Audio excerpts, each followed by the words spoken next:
If you want to maintain your privacy while using iCloud, hiding your online status can be a useful feature. Follow these steps to manage your online visibility. Step 1. Open Settings. Navigate to the Settings app on your device.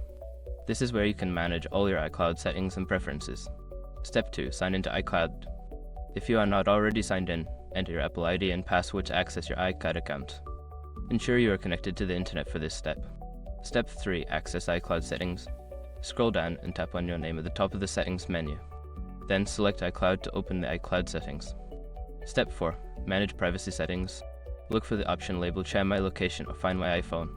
Tap on it to access privacy settings related to your online status. Step 5. Disable online status. Toggle off the option that allows sharing your location or online status.